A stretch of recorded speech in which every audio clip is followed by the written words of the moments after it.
व्यासपीठावरील सर्व मान्यवर, उपस्थित सर्व जाणकार, पालक, समुपदेशक, पहिल्या प्रथमच अस्मिता, तुझं मनापासून अभिनंदन. हे पुस्तक लिहिलंस आणि ते प्रकाशित झालं याचा खरोखरी मला मनापासून आनंद होतो आहे. आज हे पुस्तक ज्यावेळेला अस्मिताने आणून दिलं त्यावेळेला आज हा प्रकाशन सोहळा असणार आहे आणि बोलायचं आहे म्हटल्यावरती अर्थातच मी ते संपूर्ण डोळ्याखालून घातलं, वाचले अनेक त्यातल्या काही गोष्टी ज्या मला अगदी खरंच महत्त्वाच्या वाटत आहेत की का हे पुस्तक वाचलं पाहिजे, घेतलं पाहिजे, त्यातले काही मुद्दे सांगते आणि मग मला जे तुमच्याबरोबर शेअर करायचं आहे त्याविषयी बोलते. मुळात ह्या पुस्तकाचा जो संपूर्ण मला असा गाभा वाटला तो असा की पालकत्व हा आनंददायी प्रवास कसा व्हावा ह्यासाठी आणि हा आनंददायी प्रवास होण्याच्या मधले अडथळे जे काय असतात ते कसे दूर करता येतील ह्याविषयी अस्मिताने खूप सुंदर मांडणी केली आहे. कारण हल्ली बरेच वेळेला अगदी आपल्यापैकी जे कोणी समुपदेशक म्हणून काम करत असतील त्यांच्या लक्षात येतं की प्रत्येक हल्ली पालकांना पेरेंटिंग ही खूप एक मोठी काय म्हणता येईल लायबिलिटी वाटते, ताण येतो त्या सगळ्याचा आणि तो ताण त्यातले येणाऱ्या अडचणी मुलांच्या भविष्याविषयीचे असलेले सगळ्या काळज्या ह्या सगळ्यातनं पालकत्वाचा आनंदच निघून जात चालला आहे का असं अनेक वेळेला दिसून येतं. तर मला हा त्यातला मुद्दा तिच्या पुस्तकातला संपूर्ण मांडणीची एक आपण सेंट्रल थीम म्हणून ती अशी वाटली की ह्याच्यामध्ये या प्रश्नांनी गांगरून जाऊ नका, तो प्रश्न आधी समजून घ्या आणि तो समजून घेतल्यानंतर त्याविषयी काय करता येईल ह्याचे काही उपाययोजना, असं इतकं ते सहज म्हणजे मी असं म्हणेन अस्मिता की हे पुस्तक ना डिसेप्टिव्हली सिम्पल आहे. वाचताना असं वाटतं की अरे पण मग त्यातलं एक एक पॅरेग्राफ वाचत गेला की लक्षात येतं की ह्याच्यात इतक्या गोष्टी आहेत, इतक्या गोष्टी समजून घेण्यासारख्या आहेत आणि मला असं वाटतं आहे की जे काम ती प्रत्यक्ष तिच्या काउन्सिलिंग रूममध्ये करते ते ह्या पुस्तकाच्या निमित्ताने जावं आणि हे पुस्तक हे अनेक लोकांचं वैयक्तिक काउन्सिलर होऊ शकेल इतके अनेक मुद्दे ह्याच्यामध्ये आलेले आहेत. रेफरन्सेस पण दिलेले आहेत म्हणजे ज्यांना एखादा विषय अधिक खोलात जाऊन समजून घ्यायचा आहे. बहुतेक वेळेला ना लोक पुस्तकं लिहितात, लेख लिहितात त्यावेळेला नेसेसरीली त्या लेखामध्ये किंवा त्या पुस्तकामध्ये आलेले काही महत्त्वाचे मुद्दे कुठून आलेत याचा उल्लेख करतातच असं नाही. पण मला हाही एक मुद्दा महत्त्वाचा वाटला की ज्यांना एखाद्या मुद्द्याविषयी अधिक सखोल जाणून घ्यायचं आहे आणि सुदैवाने आता टेक्नॉलॉजीमध्ये ह्या सगळ्या गोष्टी ॲक्सेसेबल आहेत, तर ज्यांना एखादा विषय अधिक खोलात जाणून घ्यायचा आहे त्यांच्यासाठी त्या सगळ्याच्या लिंक्स, त्याच्या सगळ्याचे संदर्भ हे देखील तिने दिलेले आहेत. त्यामुळे एका अर्थाने हे पुस्तक आपण ज्याला म्हणू ना की होलिस्टिक असं म्हणू ना की करिअर पण आहे, त्याच्यामध्ये मुलांच्या खेळाविषयी पण आहे, त्यांच्या बौद्धिक वाढीविषयी पण आहे, EQ विषयी पण आहे, इमोशनल कोशंटविषयी पण आहे, मानसशास्त्रातल्या अनेक कसोट्या त्याविषयी देखील तिने मांडणी केलेली आहे. अगदी जोहारी विंडोसारखे जे अगदी मानसशास्त्रामधले कॉन्सेप्ट आहेत जे खरं तर रोजच्या वागण्यात आपल्याला सुद्धा उपयोगी पडू शकतात अशाही संकल्पना तिने त्याच्यात मांडल्या आहेत. आणि सगळ्यात महत्त्वाचा जो भाग मला की जो कोविडच्या नंतर आणि आता जे जेन अल्फा आहे त्यांच्या संदर्भातली सुद्धा म्हणजे मी असं नेहमी म्हणते की बाहेरच्या जगात जे बदल होतात ना तर एज्युकेशनल सिस्टीम ही बाहेरच्या जगात घडणाऱ्या बदलांना प्रतिसाद देणारी सगळ्यात शेवटची सिस्टीम असते. दुर्दैव हे आपलं खरंच दुर्दैव आहे. म्हणजे आत्तासुद्धा मानसशास्त्राच्या अनेक प्रमुख पुस्तकांमध्ये मोबाईल हा शब्द देखील नाही. म्हणजे किती आपण अजून मागे राहणार आहोत आणि ह्या सगळ्यातनं जे बाहेरचं जग झपाट्याने बदलतं आहे आणि पालकत्वाची समस्या तिथेच यायला लागली की जे बदल होत आहेत ते त्याचा रेटा इतका प्रचंड आहे. आणि त्यामुळे शिकणाऱ्या पालकांच्या आधीनं गोंधळलेले पालक आहेत आणि मग त्या गोंधळलेल्या पालकांना मूल घडवायचं असेल तर नेमकं आपण काय करणार, कारण आपलं मूल नेमकं कोण घडवतंय, आपण का मीडिया, हे कळतच नाही आहे. कारण तो जो काही स्क्रीनचा साईज बदलतो फक्त, परंतु स्क्रीन जो असतो तिथे जे काही घडतंय तेच आपलं मूल घडवतंय का काय. त्यामुळे आपल्याला जर आपलं मूल घडवायचं असेल तर शिकायला पाहिजे. त्या अर्थाने मला या पुस्तकाचं नावही खूप समर्पक वाटलं. त्यामुळे अगदी मला नक्की खात्री आहे की ज्या व्यक्ती हे पुस्तक विकत घेऊन वाचतील त्यांच्यासाठी हा पर्सनल काउन्सिलर म्हणून तर नक्कीच काम करेल. आणि आत्ता सर म्हणले तसं की असं तिच्या मदतीशिवाय जर तुम्ही अनेक गोष्टी करत राहिलात तर जिथे खरंच खूप गंभीर समस्या आहे, जिथे व्यक्तिगत लक्ष घालण्याची गरज आहे, अशांपर्यंत तिची मदत पोचू शकेल. त्यामुळे हे पुस्तक खरंच मला खूप उपयोगाचं आहे. सुसंगत कालसुसंगत तर आहेच आहे. म्हणजे विशेषतः शेवटचं प्रकरण म्हणजे शेवटचा संपूर्ण भाग मला त्या अर्थाने खूप महत्त्वाचा वाटला. कारण कोविडनंतर खरं तर काय बदललं असा, म्हणजे तेव्हा आपण न्यू नॉर्मल हा शब्द खूप फ्रिक्वेंटली वाचत होतो ना, म्हणजे ऐकतही होतो. आणि तेव्हा आपल्याला सगळ्यांना वाटत होतं की ह्यातनं बाहेर पडल्यानंतरनं आपण माणूस म्हणून प्रजाती म्हणून देश म्हणून कल्चर म्हणून आपण खूप बदलू आणि वेगळ्या अर्थाने आयुष्याकडे बघायला लागू, असं काहीसं त्या न्यू नॉर्मलमध्ये आपल्याला वाटत होतं.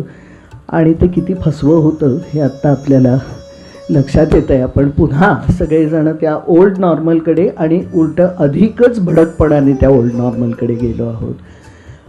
त्यामुळे तेही जे पुस्तकातलं युनिट आहे मला ते त्याही अर्थाने खूप महत्त्वाचं वाटतं आहे. सो गुड जॉब अस्मिता.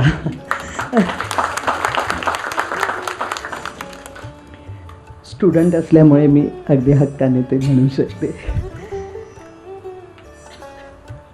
आता मला जे तुमच्याबरोबर ह्याच संदर्भात मांडायचं आहे, आत्ता अस्मिताच्याही बोलण्यात सरांच्याही बोलण्यात काही जे मुद्दे आले, आणि मला असं वाटतं की समाजातल्या काही जाणीवेने जगणारी जी माणसं आहेत ना त्यांना हे सगळंच भेडसावतं आहे, त्रास होतो आहे, काय करावं कळत नाही आहे. आणि त्याच्यामध्ये हा पालकत्वाचा जो एक मुख्य मुद्दा आहे तो मला असं वाटतं खूप महत्त्वाचा आहे. तो खूप की एरिया आहे. ती पालकत्वाविषयी किंवा ओव्हरऑलच चाइल्ड सायकोलॉजीविषयी अनेक पुस्तकं लिहिलेली आहे. एका लेखिकेचं तिच्या पहिल्या पुस्तकातलं पहिलं वाक्य असं होतं की I was the best mother in the world till my first child was born. हे खरंच आहे. पालकत्व हे ट्रायल एररच असणार आहे. काही गोष्टी काही अंशी काही वेळा लागू पडणार आहेत आणि त्यातनंच आपणही घडणार आहोत आणि त्यातनंच आपलं मुलंही घडणार आहे. कारण पालक म्हणून जर आपला घडण्याचा प्रवास थांबला तर मुलाचा तो होण्याची शक्यता अजिबातच नाही. कालच एका शिक्षकाच्या गटाशी बोलत होते. त्यांना म्हटलं तुमचं शिकणं थांबलं ना तर तुमचे विद्यार्थी तुमच्याकडनं काहीच शिकणार नाही आहेत. त्यामुळे शिक्षकाचं शिकणं चालू असणं हे जितकं गरजेचं आहे तसंच पालकांचं मूल असणं हे पण गरजेचं आहे, शिकणं हेही गरजेचं आहे. तरच काहीतरी त्या संपूर्ण प्रवासात उत्तम असं घडू शकतं. त्यातले काही जे मुद्दे की हे गोंधळ आता का होत आहेत ह्याचा एक थोडासा काय म्हणता येईल कॅनव्हास तुमच्याबरोबर शेअर करावा असं मला वाटतं. हल्ली व्हुका हा शब्द अनेक वेळेला बोलला जातो, वापरला जातो आणि आपल्यापैकी ज्यांना हा शब्द फार परिचित नसेल त्यांच्यासाठी सांगते. VUCA is V for volatile, U for uncertain, C for complex आणि ए फॉर ॲम्बिग्युअस. म्हणजे आत्ता आपण ज्या जगात आहोत ना आपण तिथे ह्या सगळ्या चारही गोष्टी सतत दिसत आहेत. म्हणजे समाज म्हणून सुद्धा आपण इतके व्होलाटाईल झालो आहोत की अगदी रस्त्यावरती 2 वाहनांची धडक, छोटीशी धडक सुद्धा व्हायचा अवकाश, की तिथे लगेच हमरीतुमरीवरती येऊन लगेच सुरूच होतं, लगेच त्याच्या बाजूला घोळका सुरू होतो. आणि साधारणपणे नियम असा असतो की लहान वाहन आणि मोठ्या वाहनाची धडक झाली तर मोठ्या वाहन चालवणारा दोषी असतो, असा एक सर्वसाधारणपणे नियम असतो. आणि मग त्याला गाठलं जातं. सांगायचा मुद्दा असा की हे व्होलाटाईल सगळीकडेच, म्हणजे कुठेच आपल्याला ना, कारण याच्यामध्ये काही आपल्याला मेसेज आपल्याला सातत्याने गेल्या काही वर्षांमध्ये दिले गेले आहेत. म्हणजे मी असं नेहमी म्हणते की दॅट यू कॅन, असं सतत सांगितलं गेलं की हे तुम्ही करू शकता, करू शकता. आणि आपल्याला कळलंच नाही की ह्या दॅट यू कॅनचं आपण रूपांतर therefore you should, therefore you must असं कधी केलं आणि ते शेपूट मुलांच्या मागे लावून दिलं. That you can therefore you should. अमुक 1 मार्क मिळाले. मार्क हा तर आपल्या म्हणजे शिकण्याच्या प्रक्रियेचं आपण एक प्रॉडक्ट तयार केलं, मार्क नावाचं. आणि मग सगळ्यांच्या अँझायटी, सगळ्यांचे कन्सर्न आणि सगळ्याचं अर्थकारण ह्या प्रक्रियेचं जे प्रॉडक्ट केलं आहे मार्क नावाचं, त्याच्या भोवती फिरायला लागलं. पोरगं शिकतंय का नाही हे कळलंच नाही.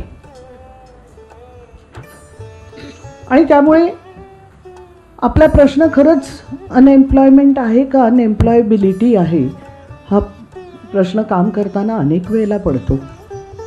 कारण अनेक वेळेला प्लेसमेंट करणारी मंडळी सांगतात की मॅडम अहो कॅम्पसला जातो, आम्हाला एम्प्लॉयबल कॅन्डिडेट मिळत नाहीत. CGPA बघावं तर उत्तम आहे, पण एम्प्लॉयबल कॅन्डिडेट मिळत नाही. कारण म्हटलं तसं की ती प्रक्रिया आपण दुर्लक्षितच केली. सगळा फोकस आहे तो त्या मार्कांच्या वरती ठेवला. मग क्लासला असलेलं अर्थकारण तिथूनच सगळंच अर्थकारण त्याच्याभोवती फिरायला लागलं. आणि मग तिथे अनेक गोंधळ शिक्षणाविषयीचे, म्हणजे मुख्यच त्या शिक्षणाचा आत्मा हरवल्यासारखं शिक्षण आपण देतो आहोत, ज्याच्यामध्ये जगायचं कसं हे शिक्षण राहूनच जातं. आणि मग ज्या पुढे सगळ्या समस्या येतात.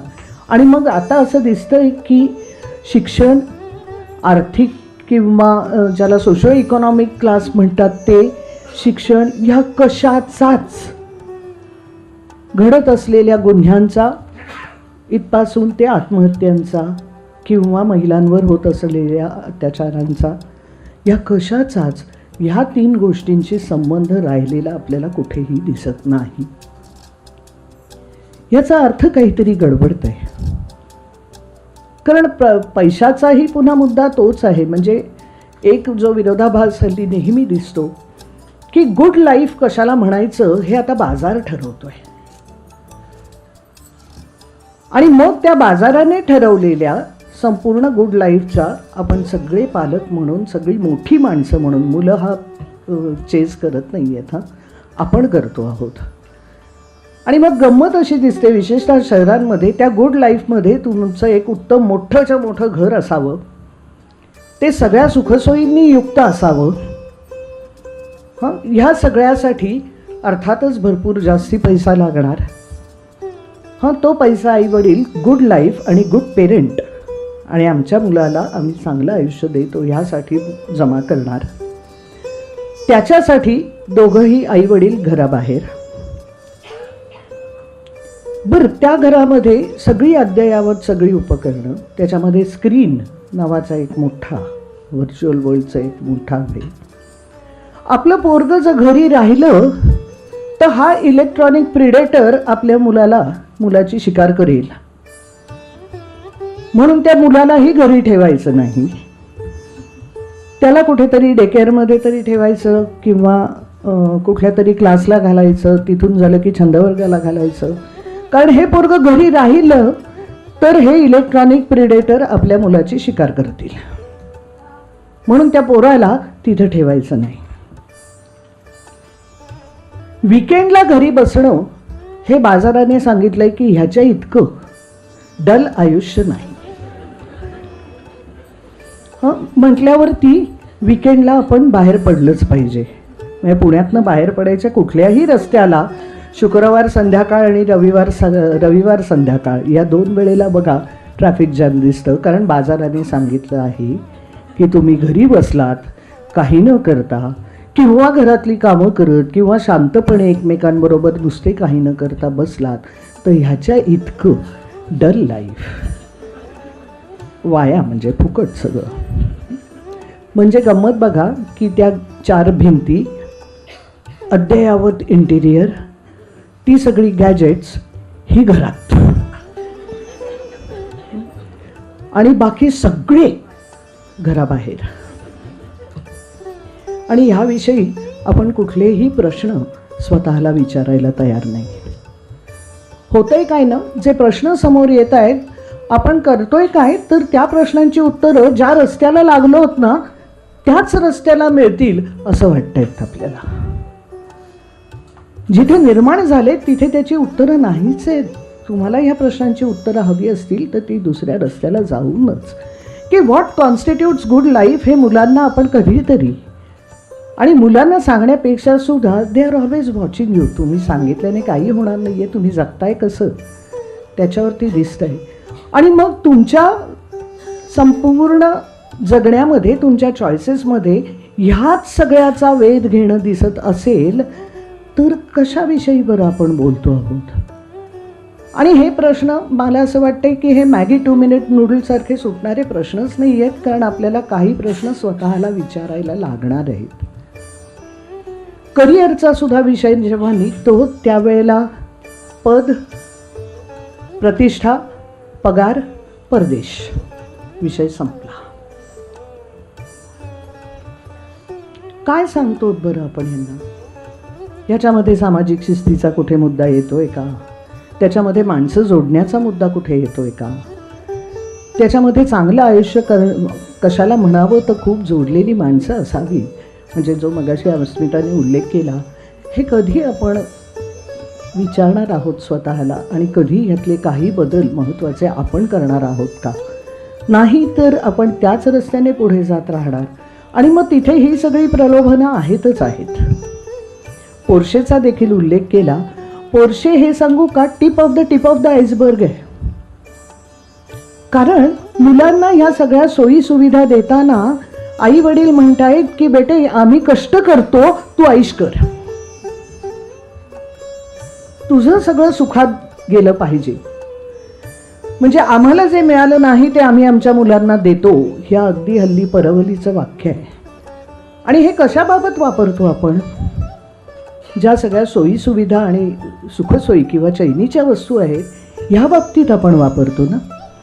म्हणजे मला एक चप्पल तुटून म्हणजे आता रिपेअर करण्याच्या पलीकडे गेल्याशिवाय दुसरा चपलेचा जोडा मिळत नव्हता. मग मी आता माझ्या मुलाला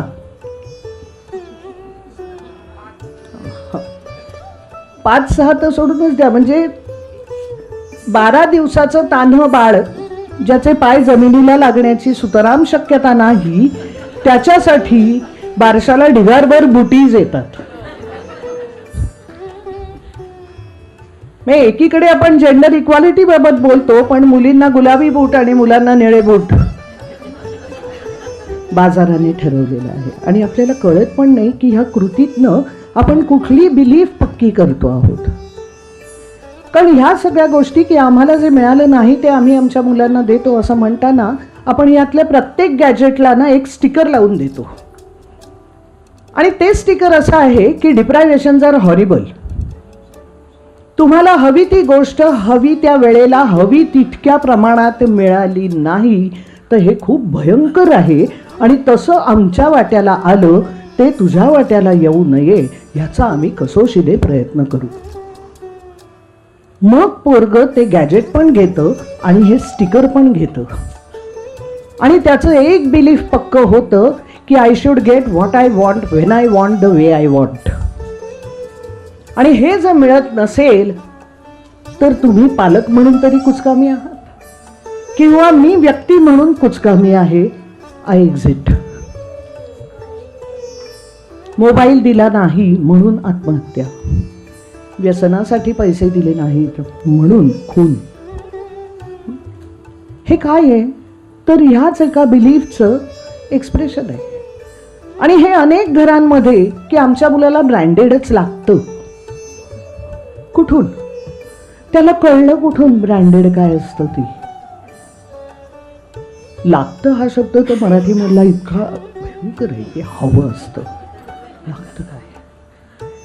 सो हा जो भाग आहे ना, आणि मग एकीकडे व्हॉट्सअपवरती आपल्या लहानपणी कसं हे नव्हतं, ते नव्हतं, ते नव्हतं, कधी किती आपण आनंदात होतो. हा, असे मेसेजेस व्हायरल होत असतात. मला प्रश्न पडतो की नेमकं यातलं खरं काय होतं. भयंकर कष्टप्रद आणि दुःखदायी असं बालपण होतं का म्हणून मुलांना तुम्ही हे देताय, का ते खरंच आनंददायी होतं. आणि मग आम्हाला जे मिळालं नाही ते आम्ही आमच्या मुलांना देतो असं जर आपण म्हणत असलो, तर आम्हाला जे मिळालं ते मुलांना देण्याविषयी काय. मग आम्हाला तुलनेने शुद्ध हवा, शुद्ध पाणी, शुद्ध अन्न मिळालं, तर ते आपल्या मुलांना देण्याविषयी आज आपण काय करतो आहोत. एक तरी दिवस व्हेकल फ्री म्हणून आपण घालवतो का. किती प्रमाणात आपण सगळ्या रिसोर्सेसची उतमात सुरू केली आहे. आणि आपण असं म्हणतो आहोत की ह्या सगळ्यामध्ये, आणि ह्या सगळ्याचा परिणाम स्वरूप म्हणून व्हुका वर्ल्ड जे तयार झालंय ते आपल्याच कर्तृत्वाने तयार झालेलं आहे. ते बाहेर कोणी, हे समाज जे म्हणतो तो आपल्याच घरात जन्माला येतो. तो बाहेर कुठेतरी तयार झाला आणि आता आपलं घर आणि आपली मुलं आणि आपण पालक म्हणून फक्त त्याच्या रिसिव्हिंग एंडला आहोत असं जर आपण आपल्या भ्रमात राहिलो तर आपण बदलाचा प्रयत्न करणारच नाही. त्यामुळे फॅक्ट अशी आहे की हे व्हुका वर्ल्ड जर आपल्याला बदलायचं असेल तर आपल्याला प्रत्येकाला चेंज एजंट व्हायलाच लागेल. कोणीतरी बाहेरून काहीतरी करेल आणि मग हे जग बदलेल आणि मग ते आमच्या मुलांसाठी उत्तम होईल असं होणार नाही. हे आपण लक्षात घेऊया. त्यामुळे ज्या गोष्टी बाहेरच्या जगामध्ये आपण गृहीत धरल्या होत्या, जी जोडलेली माणसं होती, म्हणजे टपरीवर जर एखादा शेजारच्या आळीत राहणारा मुलगा दिसला तर काकू हटकत होत्या की इथं काय करतोयस.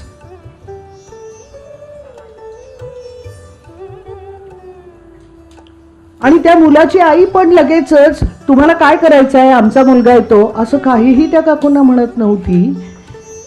हे हटकावं हे काकूंना त्यांची जबाबदारी वाटत होती. कारण पानपट्टीवर जर हा मुलगा दिसत असेल लहान वयाने तर काहीतरी गडबड आहे आणि त्याला तिथे झापलंच पाहिजे. हा जो त्या इकोसिस्टीम मध्ये असलेलं जोडलेपण आणि एक विजडम होता. हा, म्हणजे मला आठवत आहे की खूप काहीतरी अति खेळणं, अति हसणं झालं ना की आजी किंवा आई म्हणायची बास आता. हा इनफ माइंडसेट आपण कधीतरी आपल्या आयुष्यात आणणार आहोत का नाही. कारण नाही तर बाजार तुम्हाला सांगत राहणार, आता एवढ्याने पोट भरत नाही का, आता एवढ्याने एक्साइटमेंट मिळत नाही का, अजून पुढे जा. सगळी अंमली पदार्थ, सगळे व्यसन लागणारे पदार्थ हे यातनंच तर निर्माण झाले आहेत.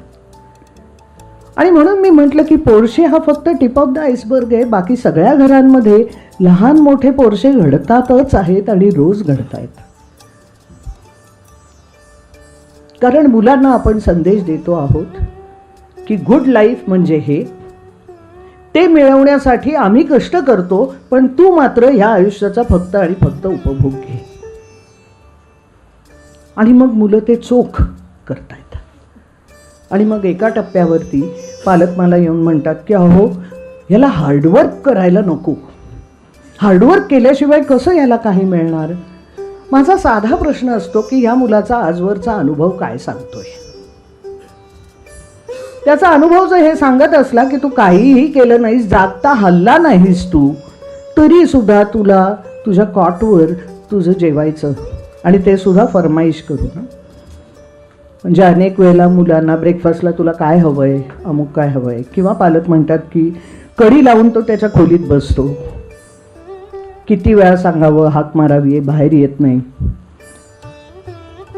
मग किंवा त्याला ब्रेकफास्टला हे विचारते, ते विचारते, ते विचारते, शेवटी तो झोमॅटोवरनं काहीतरी मागवतो. माझा एक साधा प्रश्न पालकांना असतो की तुम्ही घर चालवता आहात का हॉटेल चालवता आहात. घर चालवत असलात तर मुलाला मेनू कार्ड असायची गरज नाही.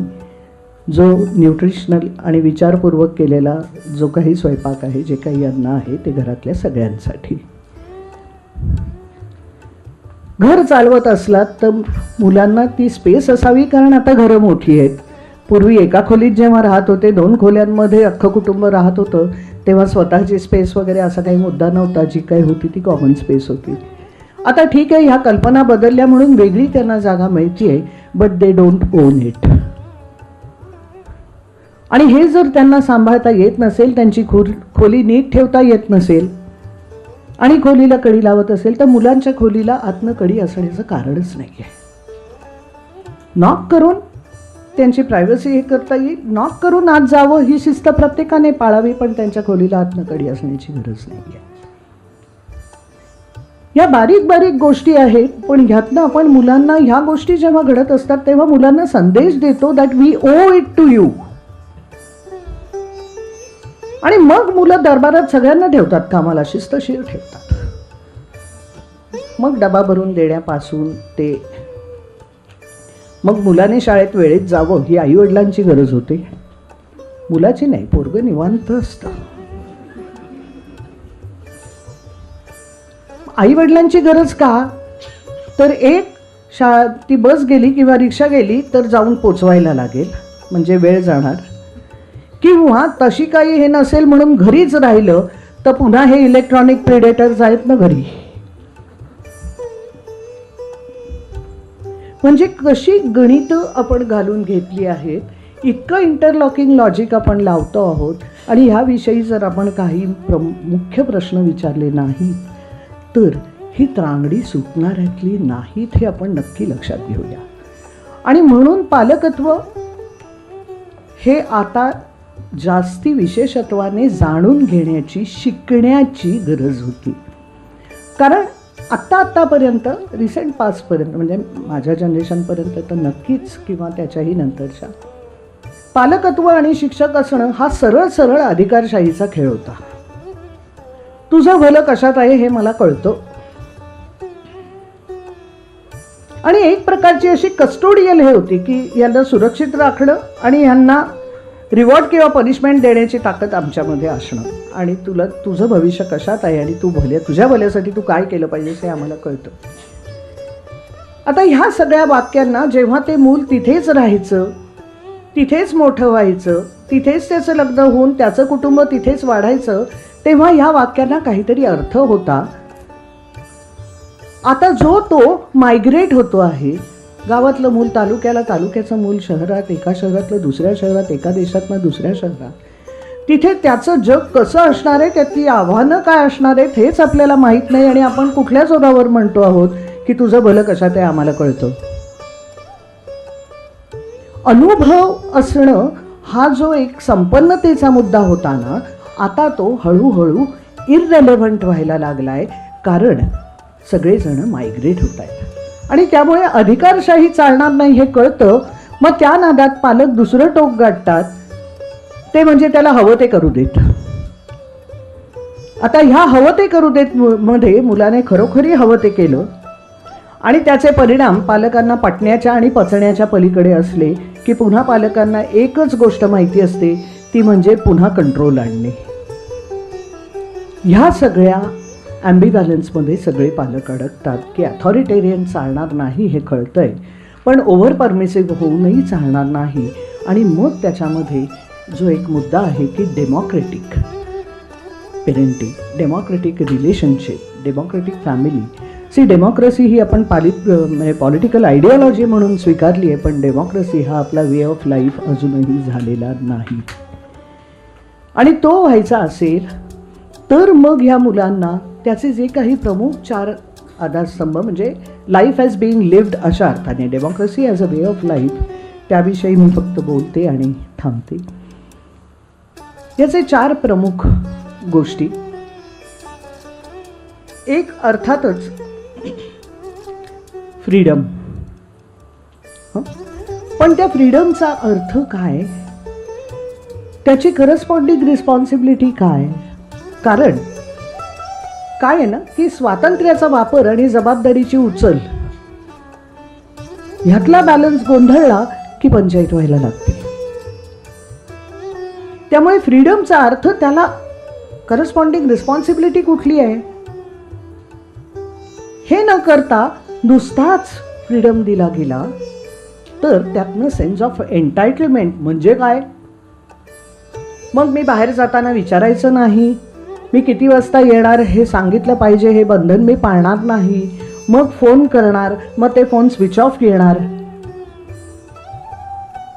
पण विदिन द गिव्हन कॉन्टेक्स्ट पालकांना वयाच्या 40व्या वर्षी जो फ्रीडम आहे तो मुलाला त्याच्या 14व्या वर्षी असणार नाही हे निश्चित.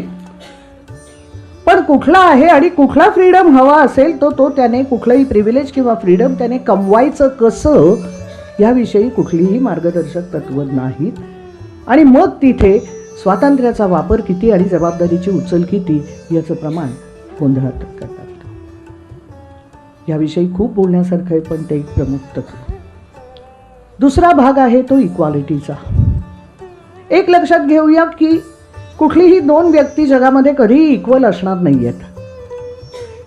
पण democracy as a way of life आपण जेव्हा म्हणतो तेव्हा त्या इक्वालिटीचा अर्थ असा की no matter who you and me are, our claim to dignity and respect remains the same.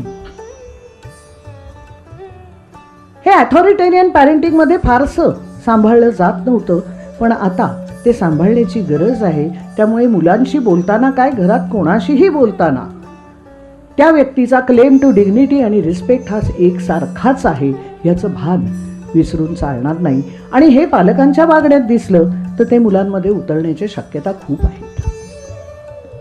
तिसरा भाग कोऑपरेशन. कॉम्पिटिशन या शब्दाला ज्या वेळेला रिसोर्सेस कमी होते तेव्हा कॉम्पिटिशन हे संपूर्ण उत्क्रांतीमध्ये एक हे म्हणून टिकलं. आता आपण एवढा अबंडन्स आणि एवढी सिक्युरिटी तयार केल्यानंतर आता कोऑपरेशन हे जाणीवपूर्वक जोपासायला पाहिजे. नाही तर त्या कॉम्पिटिशनमध्ये जे होतं आहे ते आपण रोज उठून बघतो आहोत.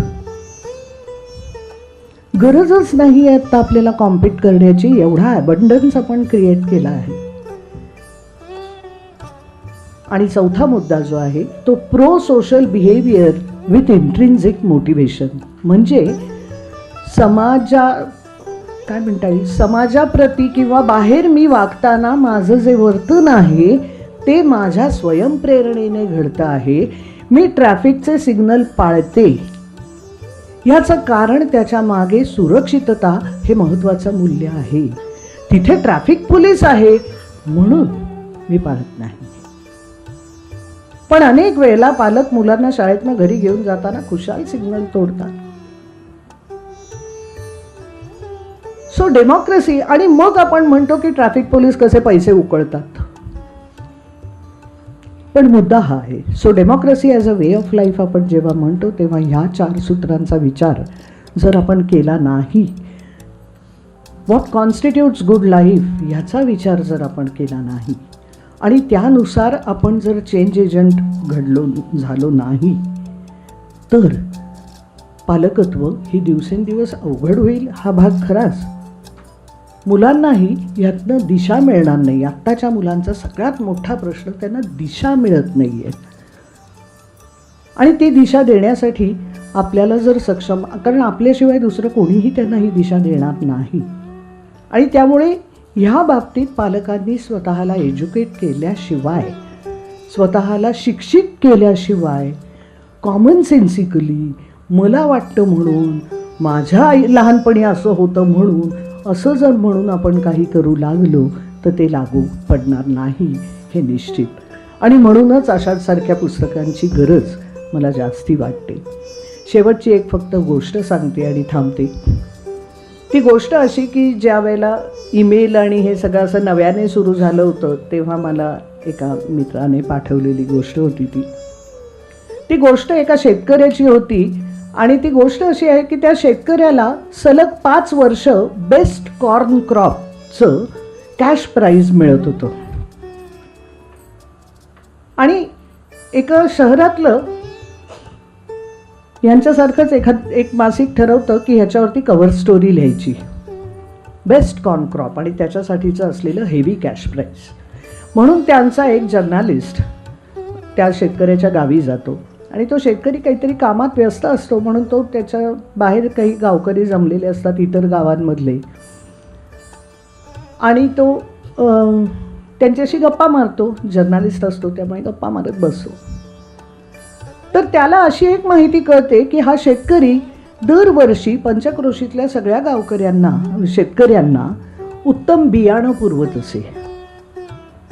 आता हा जर्नलिस्ट एका शहराचा प्रॉडक्ट, ज्याला कॉम्पिटिशन हेच माहिती, त्याने मुलाखतीला सुरुवात केल्या केल्या पहिला प्रश्न हा विचारला की असं असं मी बाहेर ऐकलं, ते खरं आहे का? तर तो शेतकरी म्हणला हो हे खरं आहे. तर तो म्हणला तुम्हाला भीती नाही का वाटत? हेच शेतकरी आता तुमचे कॉम्पिटिटर म्हणून उभे राहतील. बरं, ही काही ट्रॉफी वगैरे नाही आहे की माझ्याकडे 5 वर्ष होती आता ती कोणाकडे गेली तर चालेल. हे कॅश प्राईज आहे आणि हेवी कॅश प्राईज आहे. आणि तुम्हाला भीती नाही का वाटत की हेच शेतकरी तुमचे कॉम्पिटिटर म्हणून येतील आणि तुमचं ते बक्षीस जाईल? तर तो शेतकरी त्या जर्नलिस्टला सांगतो की बघ, निसर्गाचा एक साधा नियम आहे. पॉलिनेशन जे होतं ना, परागीभवन जे होतं ना, ते वाऱ्यामुळे होतं. आणि माझ्या शेतात वाहून आलेला वारा हा पंचक्रोशीतल्या शेतातनं वाहून येतो. त्याने जर चांगल्या दर्जाचे पराग आणले नाहीत तर माझ्या शेतामध्ये चांगल्या दर्जाचं पीक येणं शक्य नाही. त्यामुळे माझ्या शेतात उत्तम पीक यायला पाहिजे असेल तर पंचक्रोशीतल्या शेतामध्ये चांगलंच पीक आलं तरच माझ्या शेतातलं पीक चांगलं आहे. मला असं वाटतंय की पालकत्वाबाबत, सामाजिक पालकत्वाचा सुद्धा जर आपण विचार केला नाही, आपल्याला काय करायचं आहे आपलं आपलं बघू, हे जर केलं तर आपल्या शेतातलंही बियाणं उत्तम येण्याच्या शक्यता खूप कमी आहे.